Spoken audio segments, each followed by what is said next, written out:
Welcome to NACTV Reads the News. My name is Cathy McGrath, and I'm one of many volunteers that help create programming for our station. NACTV can be seen on MTS Channel 30 or 1030, Westman Cable Channel 17, Bell Satellite Channel 592, or online at nactv.tv. These programs are made possible by our volunteers, staff, advertisers, as well as donations made by you, the viewers. If you are enjoying your NACTV experience, please consider supporting us by either donation or volunteering. You can contact our office at 204-476-2639 or at nactv@wcgwave.ca. And today's issue of the Neepawa Banner and Press is for Friday, October 17th, 2025. And good news on the front, RCMP make arrests in mailbox thefts. Neepawa, Minnedosa, and other communities hit by late 2024 crime spree. And pictured several post office boxes in Neepawa and surrounding Westman communities were damaged late last year in connection to a series of break-ins and thefts of mail. After nearly a year of investigation, Spruce Plains RCMP have made a pair of arrests. A pair of suspects have been arrested in connection to a wave of thefts that hit Canada Post mailboxes across Westman late last year. Starting in November and continuing through to early 2025, Spruce Plains RCMP received numerous reports of break-ins and thefts from mailboxes. The communities that were hit included Neepawa, Minnedosa, Arden, Kelwood, McGregor, Carberry, Rapid City, Glenella, Erickson, Onanol, Sandy Lake, and Rivers. Police conducted an investigation which included the examination of the mailbox sites, multiple interviews, and search warrants to secure the required evidence. After almost a year of work, RCMP have arrested 38-year-old Ryan Eckberg of Brandon and 41-year-old Jennifer McDonald of Boissevain.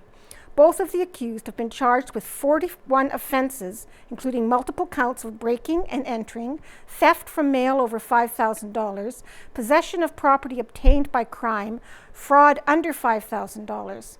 These charges have not yet been proven in a court of law. As of October 9th, both individuals remained remanded into custody.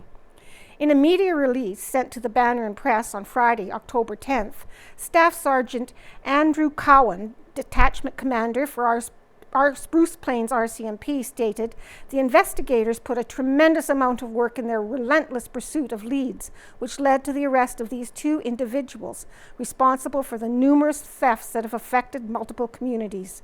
Spruce Plains RCMP continue to investigate." And Neepawa students to perform in Westman Youth Choir by Casper Waran.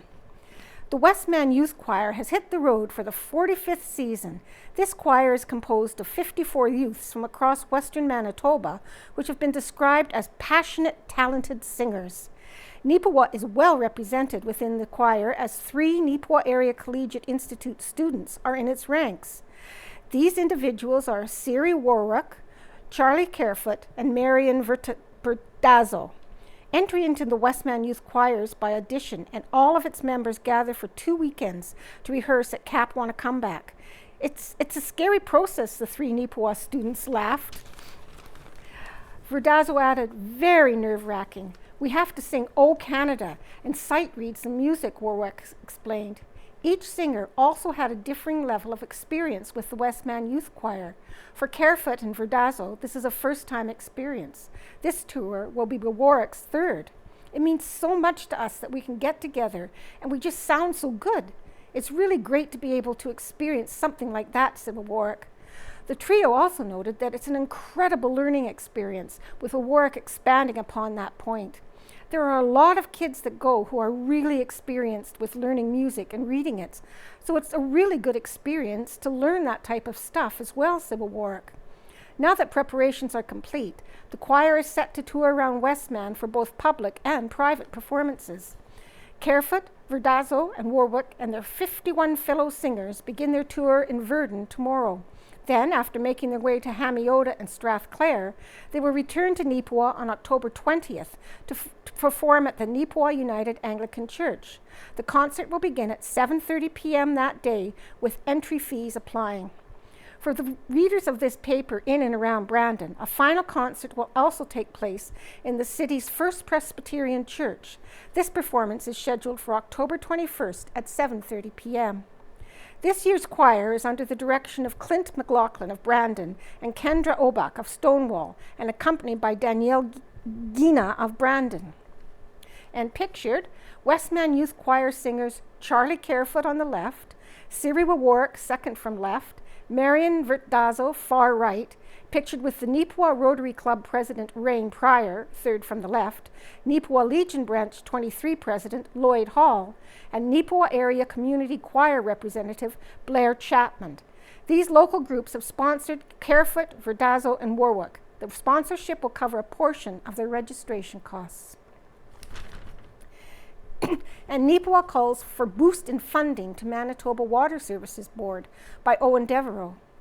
For years, Manitoba, like many other municipalities across the province, has asked for support from the Manitoba Water Services Board, MWSB, but now it's the board itself that is asking for significant show of support. On Tuesday, October 7th, Town Council voted unanimously to support a resolution from the Manitoba Municipal Administrators Association.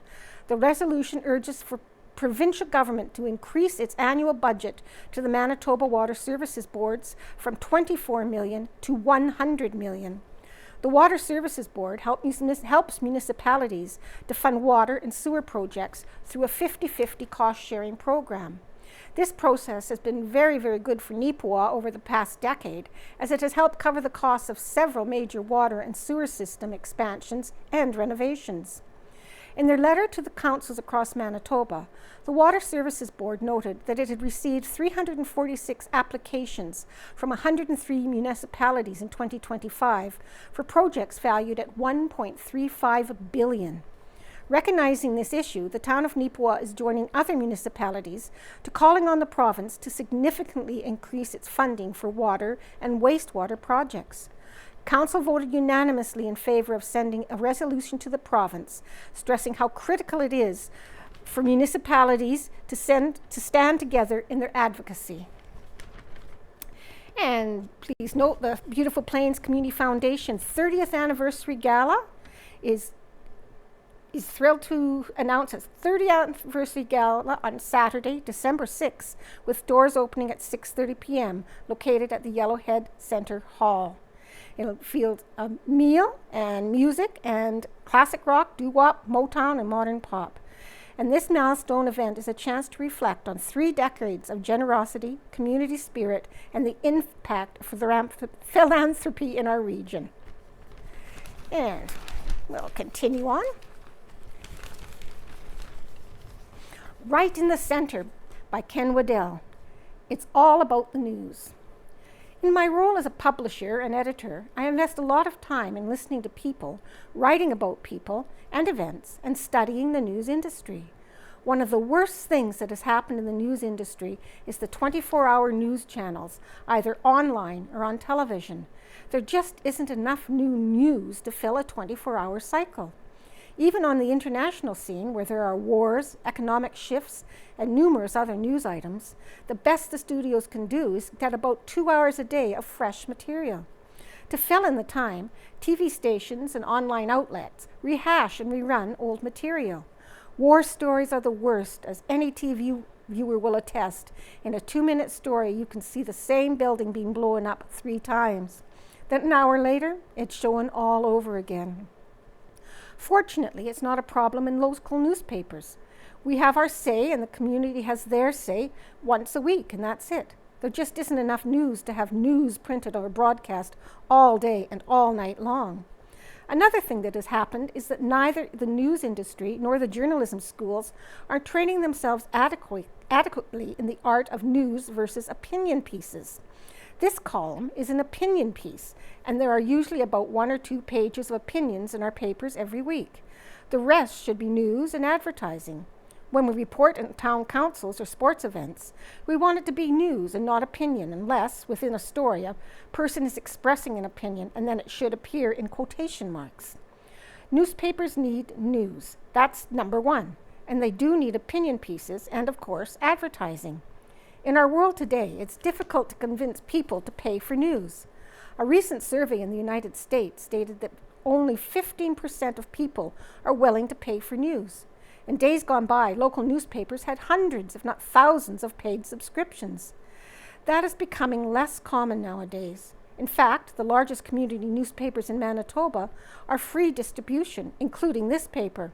It's a model we adopted over 30 years ago, and in the case of the Verdun Empire Advance, we switched to free distribution as soon as we bought the paper in 2024. There are advantages to both free and subscription newspapers, but I won't bore readers with those details here, save to say we have adopted the free distribution model. Another major change has happened to newspapers, and that is the continuing decline in service from Canada Post. The subscription newspapers are really up against it during postal strikes, and there has been 2 in the past 10 months. I think that Canada Post could be extinct as we know it in the next couple of years, unless there's a huge change in service and attitude. As I have said many times, the local postmasters give great service, but Canada Post as a corporation and the Canadian Union of Postal Workers have long ago forgotten their roots and their mandate. In order to provide delivery of our 3 papers, we left Canada Post entirely except for out-of-region subscriptions. To bring you your paper every week, we have 5 vans and an SUV. We have 6 staff where at least part of their duties is driving papers around the country. They all report that people are glad to see us every Thursday or Friday, and I can attest, as I am one of the drivers, that the reception is good. I know in the days ahead, the fearsome winter driving days, we may wish we weren't on the road in a storm, but even winter driving isn't too bad. And when it is, I have always told my drivers they make the decision. I have never made anyone drive on a road when they thought it was unsafe. I tell them I want them home safe, the van home safe, and the load safe, but in that order. People come first. And that's our outlook on life. My wife and I have been in the newspaper industry since 1968, with a few different activities once in a while. We have been continuously in the newspaper business for 36 years. Thanks again for all your support. And as usual, there's a disclaimer. The views expressed in this column are the writer's personal views and are not to be taken as being the view of the newspaper staff. And we move on to Home Buddies by Rita Friesen. History review. One disadvantage of those sleepless nights is the opportunity to read. This week I picked up a book first published in 1966, The Winter Years by James H. Gray. The author was born in Whitemouth, Manitoba, reported for the Winnipeg Free Press, reflecting on his experiences in the Great Depression and covering events on the prairie during those times of testing the mettle of the people, testing new ways of caring for people and the land. The events were definitely before my time, before my memory. However, I did hear family members talk about the financial collapse, the drought, the grasshoppers, the utter despair. Ed's family was one of those that simply walked off a farm in the Palliser Triangle and relocated to Starbuck, Manitoba. He told of his father and older brother loading a rail car with livestock and farm implements, and the rest of the family driving slowly out of the bleakness and destitution of failed and failing farms to the green of the new place, right on the banks of the LaSalle River. It was spring when they made the move, and it was a memorable arrival. The river water covered the bridge, and they had to walk across through ankle-deep flowing water, a sure symbol that the worst of the drought was over for them. The Winter Years depicts the sorrow of living on relief, the work camps, the crowded housing, the wearing out of people and goods. Gray goes on to show how the province of Saskatchewan was better prepared to deal with the destitution.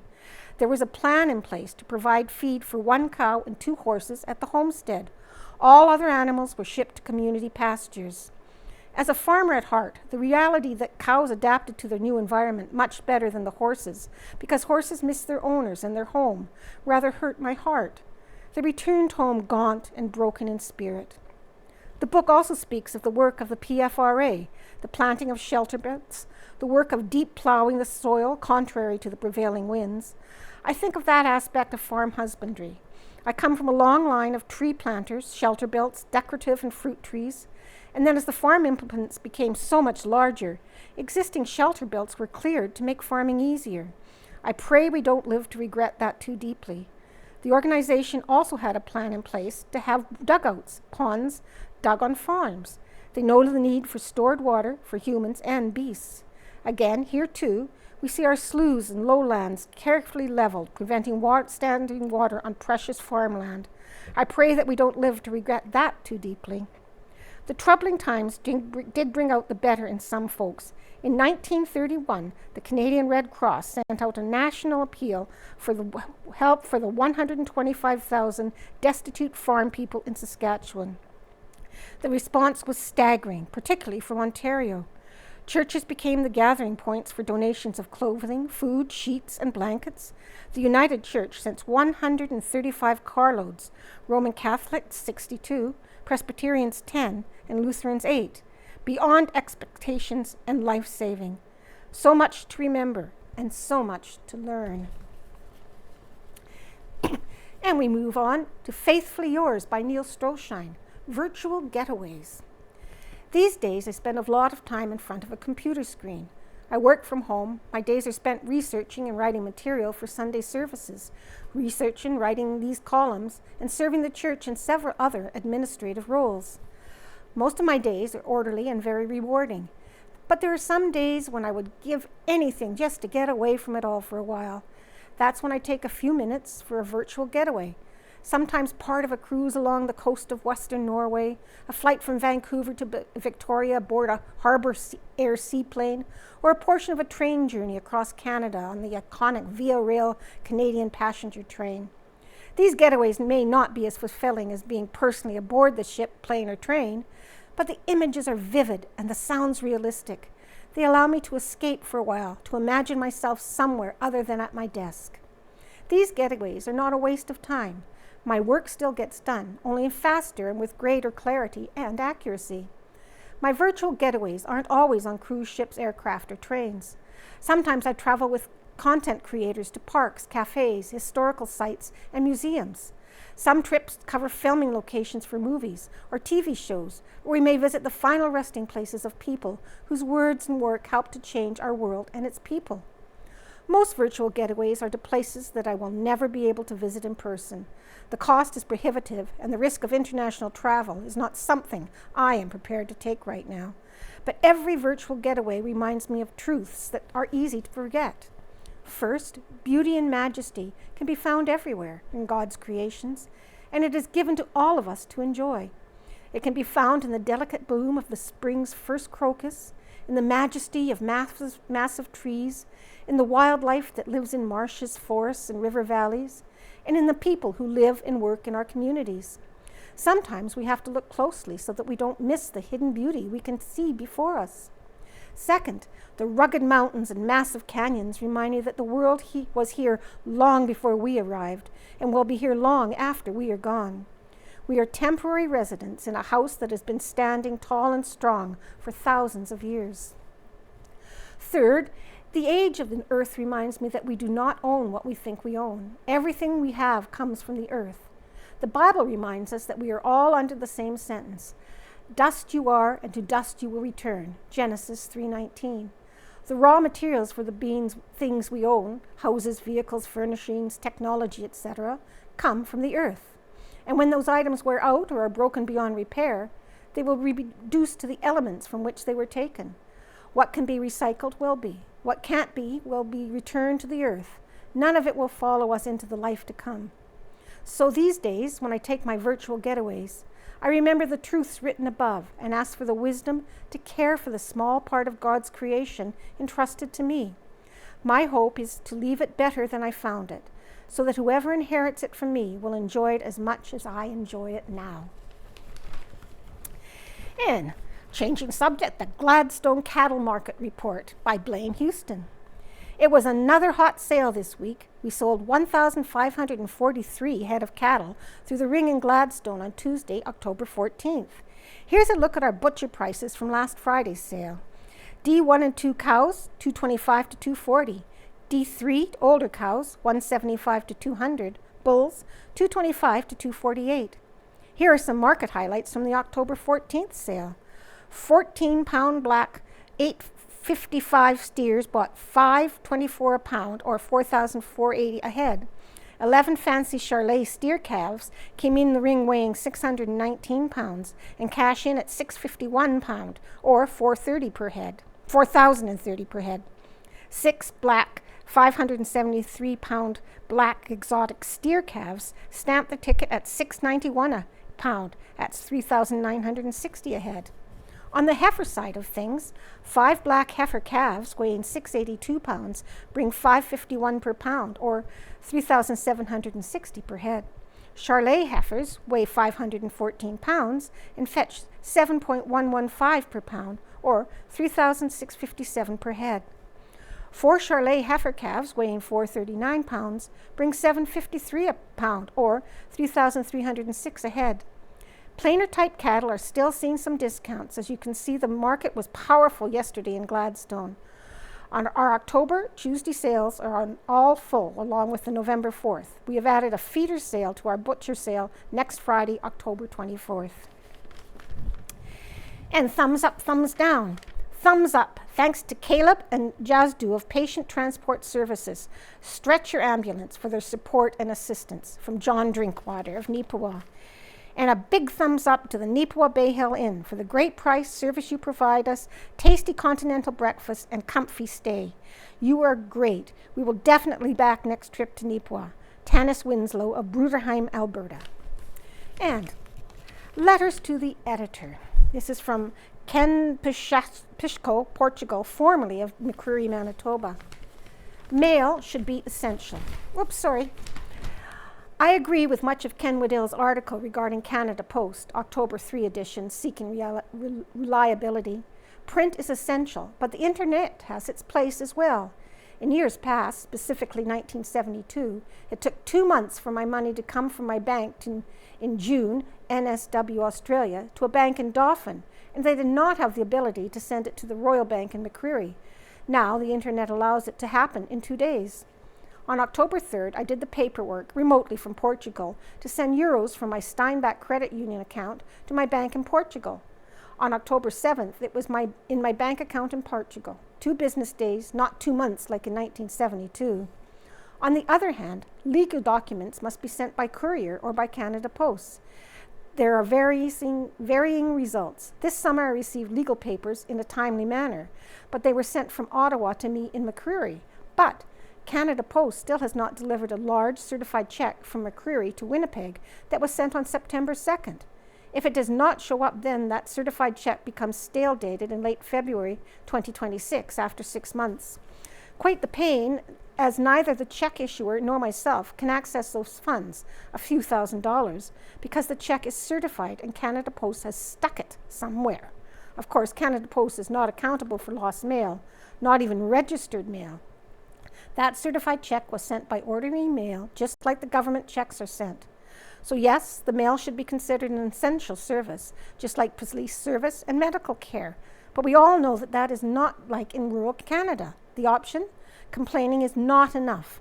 Union leaders blather away while collecting high salaries.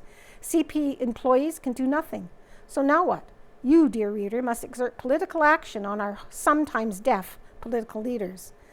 Otherwise, the mail service will remain as same old.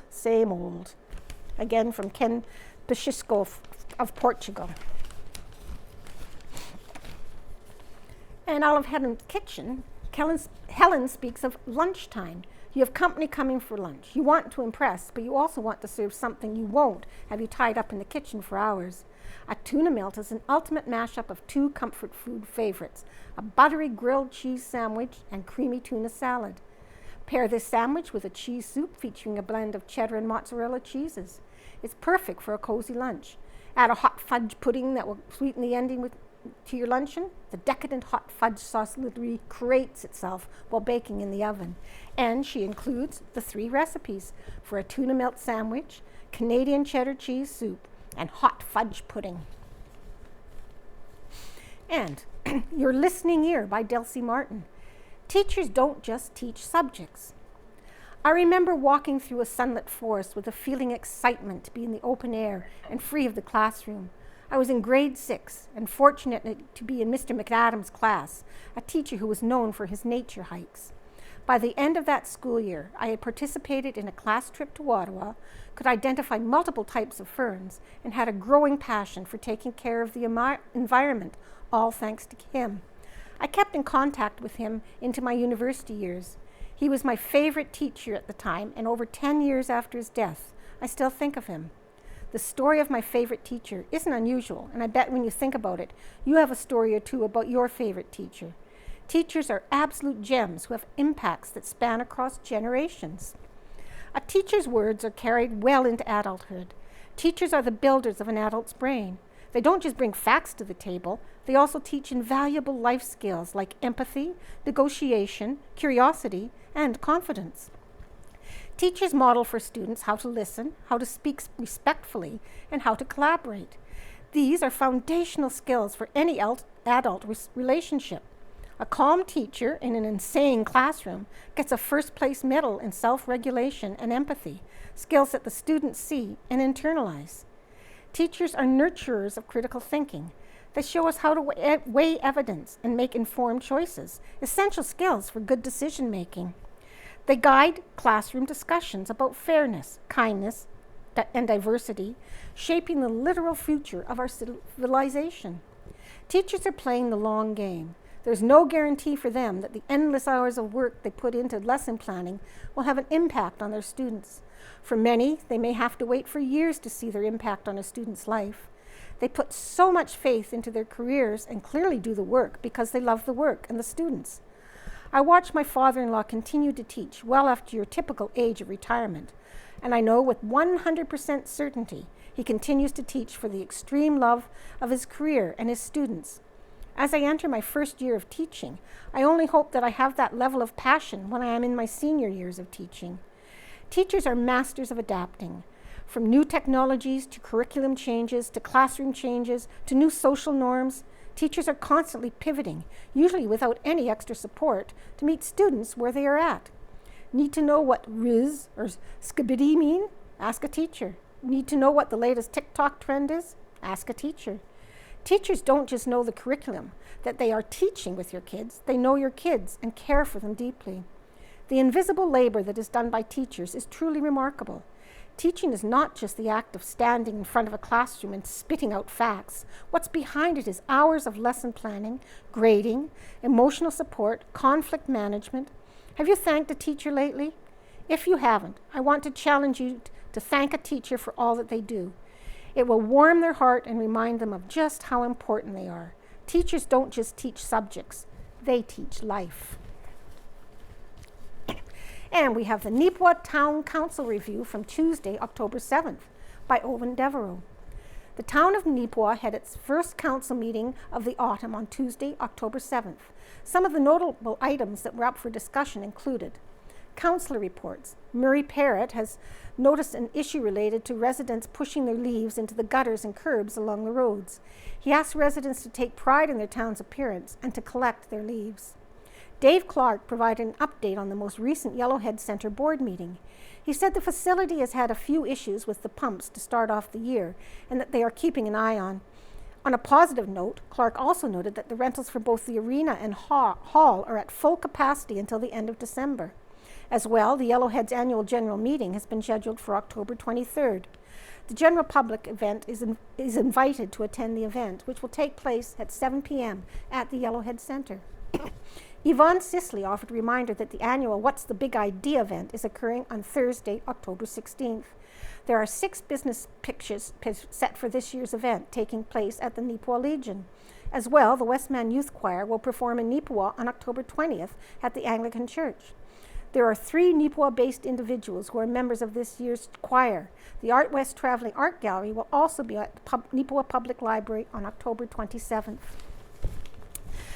Marika Kostenchuk attended the most recent hand board meeting. A fall tea takes place on October 16th from 2 p.m. to 4 p.m. One other item discussed was the increase in cost to the Yellowhead Centre meal program.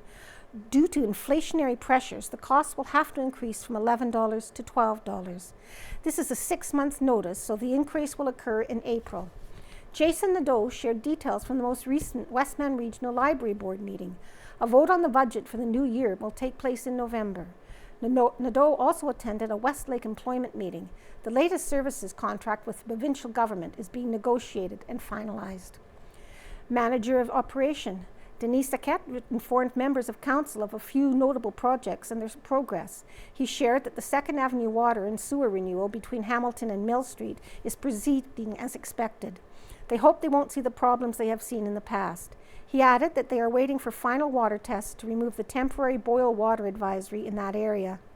Meanwhile, the Hamilton Street curb work close to the new hospital has been completed. It includes the approach going north-south between the hospital and new school, as well as hospital entrance. Finally, it was noted that the town have contracted out the asphalt patcher who arrived last week. They are hoping to fill as many potholes as possible, starting on Mountain Avenue and then branching out to other streets. Correspondence. Chief Administrator Officer Colleen Sinchishin read a letter sent from Manitoba Hydro informing Council of upcoming work on the local gas transmission project. In essence, a 19-kilometer, 6-inch natural gas steel pipe from an existing value site is going to be installed. The letter was requesting any feedback from the town related to this planned extension. An information session is also being planned to inform the public of the details related to this project and what it means locally. The session is set for October 21st from 5 p.m. to 8 p.m. at the Neepawa Public Library. Everyone is invited to attend. Other business. As part of the Manitoba Growth Renewal and Opportunities Grant, the province is asking for more details from the town on the proposed construction of a bridge on Hurrell Road. Some preliminary design and engineering information is required for the project, being planned for between Northeast 3415 and Southwest 21515. If approved, 50% of the associated costs would be borne by the town of Neepawa, and the other 50% would be covered through the grant. The town has accepted a consultant proposal to update its local leadership climate adaptation plan. Council has accepted the proposal for a reassessment of the water treatment plant for asbestos building materials. The reassessment is required by Workplace Safety and Health for older facilities across the province that may have asbestos. An assessment was already being done before at the treatment plant, and no issues have been reported. In adherence to the new regulations, however, this new assessment needs to be done. Council approved bringing in Pynchon Limited, who are an environmental health and safety consulting firm, to conduct the assessment. Ensuring Our History Has a Bright Future by Owen Devereaux. Meeting discusses way to keep BP Museum from closure. About 36 people attended a meeting at the Beautiful Plains Museum on Neepawa on Thursday, October 9th. The gathering was to discuss the need for more volunteers and board members to get involved to ensure the facility can remain open. Surrounded by its celebrated history, a large group of concerned citizens recently gathered at the Beautiful Plains Museum to discuss its uncertain future. The public meeting was held on Thursday, October 9th in the museum's main foyer to talk about the urgent need for new board members and volunteers. Beautiful Plains is at risk of permanently shutting down if new supporters don't step forward. How did we get here? Currently, there are only 5 of 10 board positions filled on the Beautiful Plains Museum. On top of that, those 5 individuals are stepping down en masse by the end of October. The mass exodus is not as a rejection of the museum, but rather a case of those involved having served their tenure, and then some. Several of the board members are dealing with health issues as of late and are stepping back to look after personal needs. In response to the board members' decision, a call to action to the community was made to measure the amount of interest there was in keeping the museum open. As for the meeting itself, a little under 36 people filled the building to learn a little about the museum history, and more importantly, its future. Beautiful Plains Museum Board Chair Helen Drysdale and Neepawa's Economic Development Officer Marilyn Crew moderated the gathering. They explained some of the needs for the museum to remain operational. They stressed that the museum is not a major time-consuming initiative, and that even a small-sized board of directors with a few extra people on a volunteer list would be more than enough to keep the doors open. While a few individuals did volunteer on this evening, there is still a need for board members. Anyone interested in supporting the museum is asked to attend the annual general meeting on November 4th. The Beautiful Plains Museum was established in 1976 to collect, preserve, and exhibit historical artifacts from Neepawa and the adjacent municipalities of Langford, Rosedale, and Lansdowne. And pictured is the museum itself. The Beautiful Plains Museum has been the home of the local history for decades, but a lack of volunteers' support could end up closing its doors forever. And massive rummage sales held in Carberry. There were great deals for the taking in Carberry recently, as it was all to support an important cause. The Carberry North Cyprus Langford Health Action Committee organized a community-wide rummage sale on October 7th and 8th. The sale supported the group's ongoing efforts for continued improvements to healthcare in the region. A large number of people supported the effort, both by donating items and as well buying something at the event. The exact numbers raised from the two-day sale are not yet available, and the Banner and Press will share those details once they are confirmed. And a hands-on look at Beautiful Plains history. One of the valuable experiences Neepawa's Beautiful Plains Museum provides is student tours. On October 10th, the Neepawa Banner and Press had the opportunity to shadow one such tour, which was given to a class of grade 8 students. The items at the museum not only give those students a closer look at the nation's history, but a more personal experience with the history of the Beautiful Plains area in which the students and their families make their home. On the top left, the general store was chock full of everything you needed back in the day. All the students got a close look at the goods on display in front and behind the counter. Far right, seen here, this student puts on a stoic face for a photo op with the Banner and Press while wearing a genuine bison coat. And above left, typewriters, laundry implements, farm implements, and much more were inspected as the students roamed the exhibits on the bottom floor. And above right, the barbershop section contains a plethora of old tools that were essential to the trade, and, as can be seen in the mirror's reflection, a collection of license plates.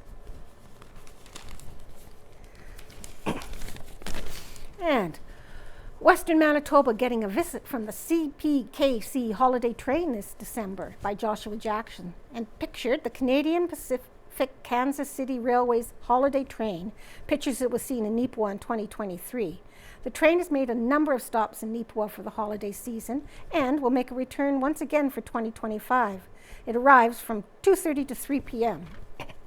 The Canadian Pacific Kansas City Railway holiday train is making a few stops in Westman, including Neepawa, as it gets on track for the 2025 holiday season. The holiday train tour kicks off in Montreal, Quebec on November 19th, before rolling its way across Canada and the United States. The holiday train passes through Manitoba starting in December. The CPKC holiday train makes its first stop in Westman as the train rolls through Neepawa on Friday, December 5th from 2:30 to 3 p.m. You can see the holiday train in town at Railway Street between Mountain Avenue and Currie Avenue. After the CPKC holiday train departs Neepawa, it will continue down the line to Minnedosa from 4 p.m. to 4:30 p.m. before ending in Shoal Lake from 7:15 p.m. to 7:45 p.m.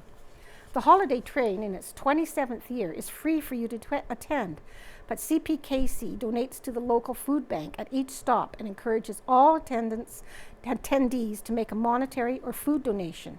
This year's entertainment for the Manitoba leg of the tour features two artists, three-time Juno-nominated country music artist Jade Eagleson and breakout Canadian country artist Tegan Kay Gaze.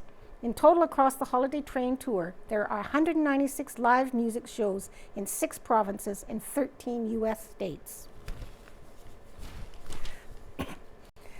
And benefiting the community for years to come, Home Hardware sponsors planting of trees in Neepawa, and representatives from Home Hardware, Tree Canada, and the town of Neepawa all assembled on Friday, October 10th, to celebrate the planting of new trees close to the new Neepawa Regional Health Centre by Owen Devereaux. To paraphrase an old proverb, a community grows great when you plant trees in whose shade you may never sit. Well, it appears as though Neepawa is on the path to greatness thanks to the efforts of Tree Canada, town administration, and our own local Home Hardware. A large number of trees are in the process of being planted near the new hospital under construction on Neepawa's east end. They were purchased through a $2,500 grant provided by Neepawa Home Hardware and installed on Wednesday, October 8th by the town's maintenance staff. These trees were brought through Tree Canada, a national nonprofit organization dedicated to planting and nurturing trees in rural and urban environments. To date, the group, along with the local community partners, have planted more than 85 million trees. Tree Canada forest specialist Audrey Dallaire was on hand for the local commemoration of this year's trees. Dallaire said that Neepawa Home Hardware has been extremely supportive of the program and that partnering on this new chapter in the community's development is very gratifying. The planting of trees is enhancing the urban canopy in Neepawa, and we're very supportive of that, said Dallaire. It's especially exciting to be part of this important addition to the community in the form of the new hospital, and in the future, a new school. To be on the ground floor of something like this is exciting, and we can't wait to come back in 10, 15 years to see all the construction finished and those trees established and benefiting the community. Home Hardware's relationship with Tree Canada on a national level began in 1992 and has seen more than 30,000 trees planted. As for Neepawa, our local Home Hardware has been a part of the program for well over a decade. Michelle Gerard, the owner-operator of Neepawa Home Hardware, stated that it's very exciting to be part of a new project like the hospital and proposed new school area.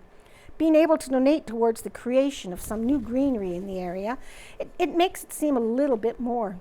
Tree Canada and Home Hardware has been a great partnership over the years, and we're happy to be able to apply for those grants to help our community when we can, stated Gerard.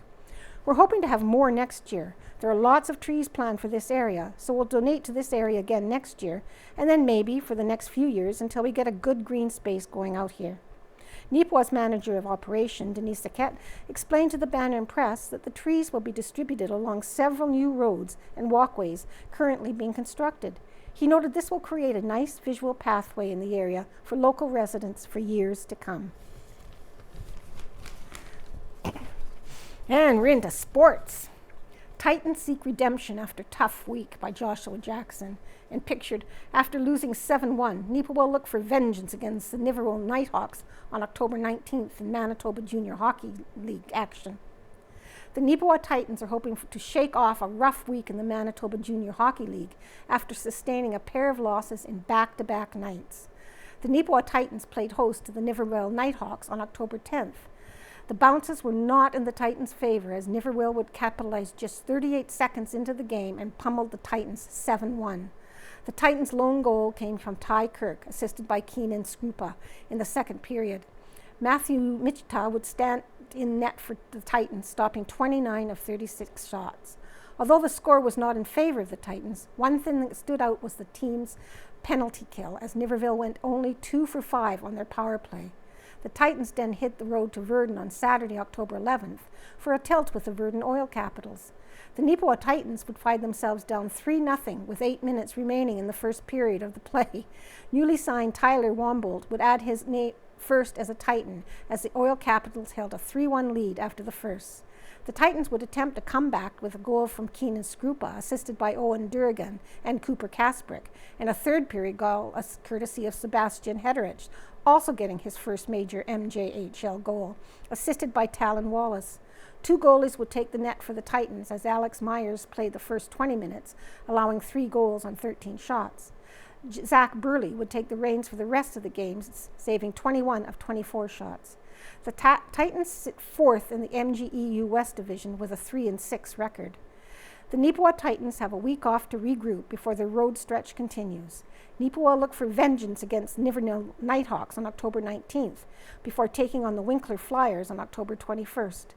The Titans' next home game isn't until October 29th, when the Titans take on the Steinbach Pistons at the Yellowhead Center.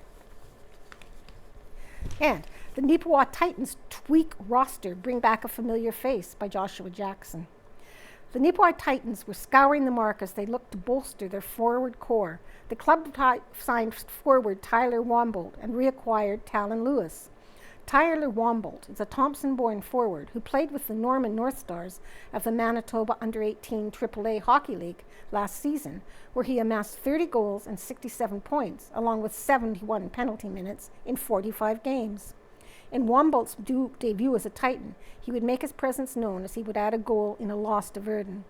The Neepawa Titans are also welcoming back Talon Lewis, as they traded for Lewis from the Weyburn Red Wings of the Saskatchewan Junior Hockey League in exchange for a PDF. Last year, Lewis registered 10 goals and 14 assists with the Titans. During his stint in Weyburn, the forward had 1 assist in 6 games. Lewis joined the team for practice earlier this week. And the Titans signed 1 to LOI by Joshua Jackson. The Neepawa Titans may have played under 10 regular season games in the Manitoba Junior Hockey League, MJHL, but they're looking forward to the 2026-27 season after signing a player to a letter of intent, LOI. The Titans announcing the signing of defenseman Taryn Turner for the 2026-27 season. Turner, who hails from Brandon, is a 2009-born left-handed defenseman who is currently playing for the Brandon Wheat Kings of the Manitoba Under-18 AAA Hockey League. Last season, Turner played for the Southwest Cougars of the MU18HL, racking up 11 points and 22 penalty minutes in 44 games. I'm extremely excited for the opportunity to play for a great organization like Neepawa and to become part of the community, said Turner. Titans head coach, general manager Ken Pearson, noted in the release that Turner had a brief but positive training camp with the Titans and is a good-sized defender the club is excited about utilizing next year. And 14 teams to play in Tiger Hills Hockey League season. The Tiger Hills Hockey League, THHL, will see the addition of 2 teams for the 2025-26 season. The Wawanesa Jets will be returning after a 1-year leave of absence, and Sandy Bay Flying Feathermen will embark on their first season in the Tiger Hills. The new 14-team league will see the club split into 2 divisions for regular season scheduling only. Those divisions are West Division, Boysen Border Kings, Deloraine Royals, Hartney Blues, Killarney Shamrocks, Melita Bison, Sewers Elks, and the Verdun Oil Kings. The East Division will be Carberry Plainsmen, McGregor Wild, Minnedosa Bombers, Neepawa Farmers, Rivers Jet, Sandy Bay Flying Feathermen, and the Wawanesa Jets. All teams will play a 19-game schedule, playing their divisional opponents twice and the other division once. Standings will be done as one big league as opposed to the 2 divisions. Teams will be ranked 1 through 14, with the top 12 making the playoffs. After the regular season, the top 4 teams in the standings will earn a first-round bye. The first round of the playoffs will be the best of 3. Teams will get to choose their opponent for the series. Example, the 5th place will get first choice of who they want to play, followed by 6th and 7th. 8th place will play the last remaining team. The second round of the playoffs will be the best of 5. It will follow the same selection format as the first round, with the first, second, and third place teams choosing opponents and the 4th place team playing who is left. The third round of the playoffs will be the best of 5. Matchups will be determined by the regular season seeding. The finals will also be the best of 5. A few new rules will be in effect this season as well. Coincidental penalties, when both teams are at full strength, will result in a 4-4 situation. In other cases, coincidental penalties will not be time penalties and will be served until a stoppage in play.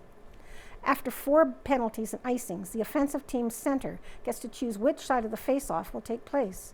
The official schedule for the 2025-26 season has not yet been unveiled, though games are slated to start in late October. Check the Tiger Hills Hockey League website, thhl.ca, for the updates. And Tigers conclude RMFL regular season, ready for the postseason play.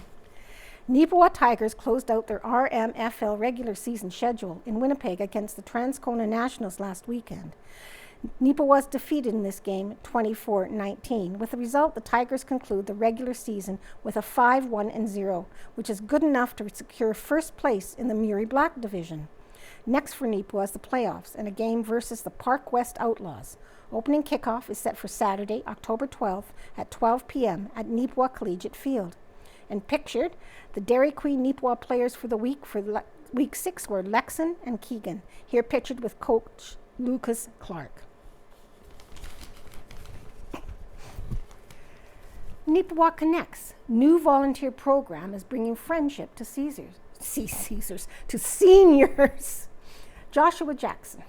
The Home Assistance Neepawa District, HAND, is looking for volunteers for its new program, which hopes to help seniors in Neepawa combat loneliness and social isolation. HAND coordinator Michelle Kasprick said she developed a very similar program a few years ago, but never had a chance to implement it. Some friends and I were having a meeting about a different topic, and the idea for a Neepawa Connects just sort of got developed through the conversation, she said. The program hopes to pair registered volunteers with eligible seniors to foster companionship, conversation, and connection. The role of a connected friend volunteer is mainly to be a person that a senior can depend on for friendship, social connection, and regular contact. Ways this can happen are in-person visits where the senior and volunteer can have coffee and a visit, play cards, look at photos, etc., dropping off your little thinking of you care packages, sending a card or friendly note, and by making regular friendly phone calls, she said. Kasprick noted that there are things that are not the responsibility of a connected friend volunteer, like errands, household, and outside chores for the senior. The program is strictly a friendship-based volunteer service, she said. Kasprick urges everyone to consider this volunteer opportunity, and not only will you be making a huge impact on a senior's life, but the friendship you will find will be greatly enrich your own. I feel there is a great need for a program like this in Neepawa, simply for the fact that all too often seniors become isolated in their homes and feelings of loneliness and depression set in. This is especially true for those seniors whose mobility is compromised and who are unable to get out and be around others, she said. Everyone needs human contact, friendship, and someone to care. There is thankfully less of a stigma surrounding mental health nowadays, but I think a lot of people forget that seniors' lives are greatly impacted by their mental health as well. Neepawa Connects is a way of supporting that. Anyone who wishes to volunteer or have a volunteer contact them can call 204-476-2009 or come to the HAND office at 430 Brown Avenue, across from the Neepawa Legion. Volunteers wanting to enlist in the program must complete an adult abuse registry check and criminal record check, which are free for volunteers, as well as sign an oath of confidentiality. And a Christmas hoedown to be held in Neepawa. Get ready to tap along to some champion fiddling and dancing. On November 8th, Scott Wood's Christmas Hoedown Tour will have a performance in Neepawa. The show will be held at 7 p.m. in the Roxy Theatre, located at 2291 Hamilton Street. Attendees can expect masterclass performances from not only Scott Woods, but Leo Spaghetti Legs Stock, special guests Gary and Nadine Bowles, Steve Petitko, and Kendra Norris. Scott Woods is known for his wins on the Canadian Open Fiddle Contest and the Canadian Grand Masters Fiddling Competition. He has also been named Canadian Fiddler of the Year in 2018 and received a Lifetime Achievement Award for his contributions to music. Kendra Norris, Wood's sister, is known for her comedic tribute to the cousin Minnie Pearl. She plays piano and fiddle and provides vocal performances as well. Leo Stock is a drummer, fiddler, and step dancer. He has had 3 consecutive wins in the Canadian Open Step Dancing Championship. Steve Petitko will bring both electric and acoustic guitar skills to the show. He's a multiple-time CCMA Guitar Player of the Year Awards winner and a Flat Picker of the Year from the Central Canadian Bluegrass Awards. Additionally, Petitko is also a member of the Ottawa Valley Country Music Hall of Fame. Gary and Nadine Bowles will take the acoustic and bass guitars and contribute vocals fit for Christmas classics. Altogether, people can expect a nostalgic yet high-energy show that blends their charm of yesteryear with modern technology, and, of course, a festive celebration filled with heart, humor, and holiday spirit. You don't have to be a fiddle or country music fan to enjoy it, Woods said. We designed the show to keep things fresh and emotionally varied, bringing laughter, excitement, joy, and even a few touching moments. Keeping with the holiday spirit, proceeds from the concert and the tour as a whole will support Canadian charities. We're giving back to the community with the gifts we've been blessed with, Woods said of the Christmas Hoedown Tour. He added, it's a great way for people to come out, enjoy themselves, and support their community. The upcoming performance in Neepawa is one step out of a total of 47 towns across 5 provinces from November 1st to December 21st. Tickets are $45, tax included, and are non-refundable. Advance tickets can be purchased online at www.scottwoods.ca or by calling the Scott Woods Band office toll-free at 1-855-726-8896. See the website for a complete tour schedule. Locally, tickets are available, cash only, at the Neepawa Banner and Press, 423 Mountain Avenue, and Arts Forward. And let's see what else we have.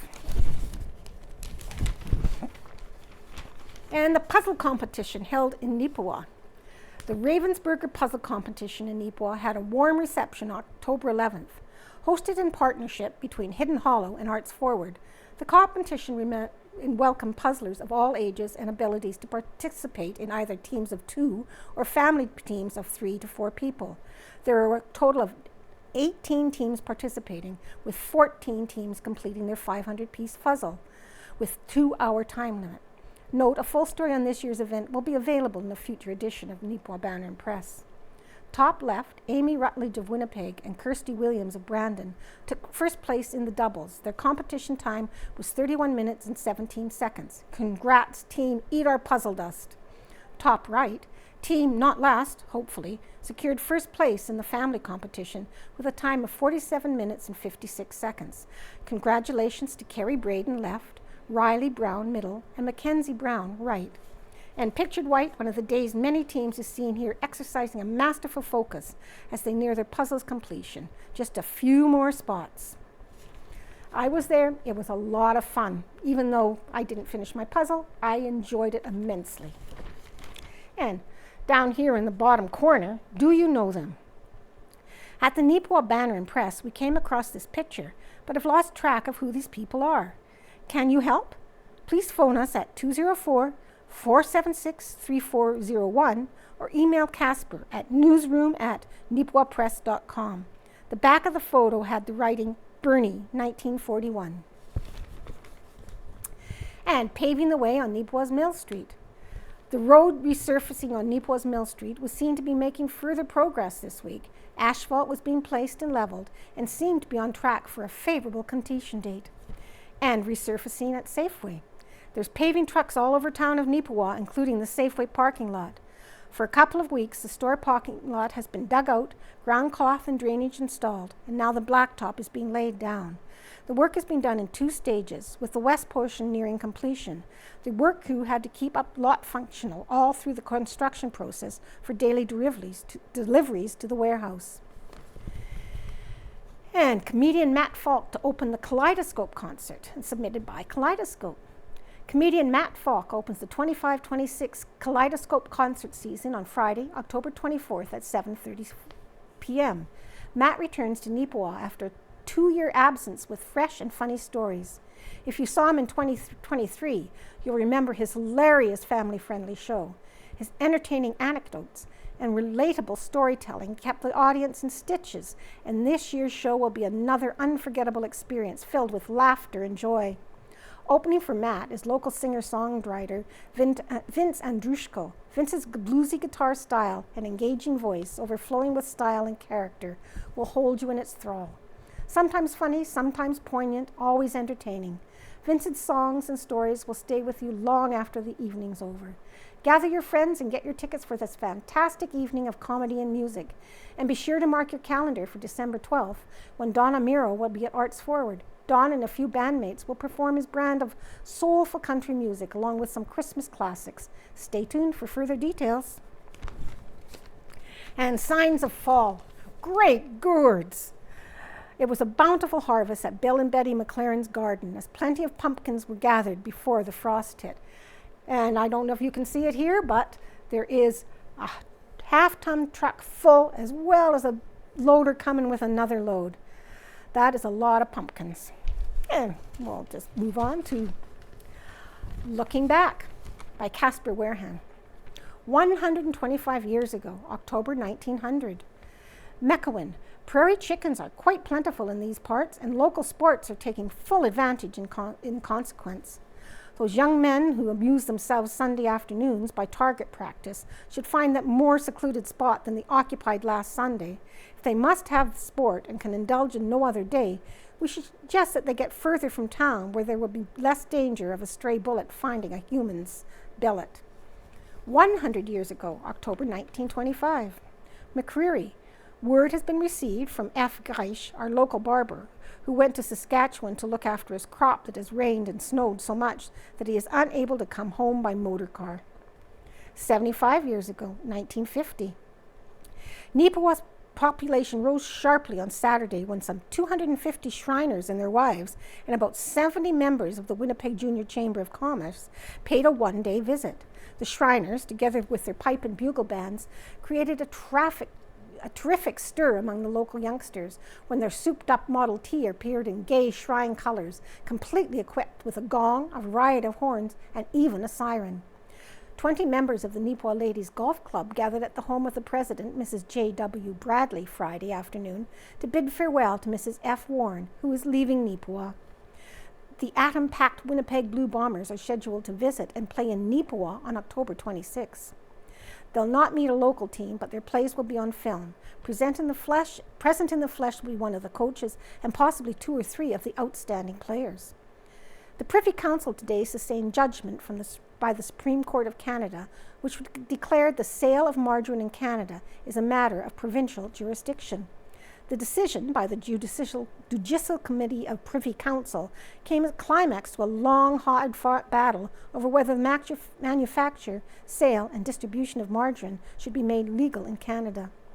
Note, according to the Canadian Encyclopedia, the sale of margarine, also known as oleomargarine, was strongly opposed by dairy farmers. As a result, it was regulated and even prohibited in many countries, including Canada. In Canada, the manufacture and sale of margarine was banned in 1886 and enforced until 1917, when dairy shortages became a problem during World War I. It was banned again in 1923. Provincial authorities controlled what color the margarine within that preference is permitted to be. Provincial laws also required eating establishments that serve margarine to display a disclaimer which states, "Oleomargarine is served here." A CBC article from 2005 states that the Margarine Act was repealed in Manitoba that year. A Neepawa couple who, on their diamond wedding anniversary in 1945, received congratulations from their Majesties, the King and Queen, Right Honourable W.L. Mackenzie King, and His Honour R.F. McWilliams, KC Lieutenant Governor of Manitoba, tomorrow, Friday, October 20th, observed their 65th wedding anniversary. 50 years ago, October 16th, 1975, Robinson Stores honors Isabel Finlayson. And pictured, Fred Barker presented a commemorative silver tray to Isabel Finlayson on October of 1975. The tray was to commemorate her years of services with the Robinson Stores Limited Company prior to her retirement. Franklin, congratulations to Mr. and Mrs. Edwin Taylor, who celebrated their 40th wedding anniversary last Sunday. Isabel Finlayson, a longtime member of the staff at the Robinson store in Neepawa, in appreciation of her long service to the company, Robinson Little and Company President and General Manager Claire C. Leckie presented Miss Finlayson with an engraved silver tray. Miss Finlayson was also honored at a recent dinner at which the staff of the Robinson store presented her with a tote bag and a lamp. The staff expressed best wishes and good luck to Miss Finlayson on her retirement. 20 years ago, October 9, 2005. It may be too early to call NADCO's Northern Relocation Allowance an unqualified success, but with 2 families already taking advantage of the program only a month after it was advertised, it certainly qualifies as a success. Kelwood, with only 6 members left, the Kelwood Legion Ladies Auxiliary will disband at the end of the year. 2 new polls suggest young Canadians are cynical about government and law and believe big corporations and entertainers are too rich. And a disclaimer, the information gathered and used each week in the Looking Back feature is directly taken from the original print copy of the Neepawa Press and Neepawa Banner newspapers. Any errors or omissions from the stories, factual or otherwise, are the result of the original print and not the responsibility of the archivist for the current version of the Neepawa Banner and Press. And of course, here at NACTV, we've got to read our own ad out. So, NACTV, highlights of the week. What's the big idea? October 20th at 5 p.m. October 23rd at 8 p.m., and October 25th at 10:45 p.m. Beautiful Plain Museum Community Meeting, October 20th at 12:15 p.m., October 22nd at 3:30 p.m., and October 24th at 9 p.m. And Coffee Chat with Wayne Jacobson about the Yellowhead Center, October 21st at 6:30 p.m., October 24th at 2 p.m., and October 26th at 2 p.m. And don't forget our bingo on Wednesday nights, Bonanza over $22,000. And we're still looking for bingo callers. It pays $20 an hour. And also, anybody would like to volunteer for NACTV or become a board member, please contact us. Just like every other organization in Neepawa, we need board members and volunteers. And that concludes the reading of the Neepawa Banner and Press for Friday, October 17th, 2025. I hope you enjoyed.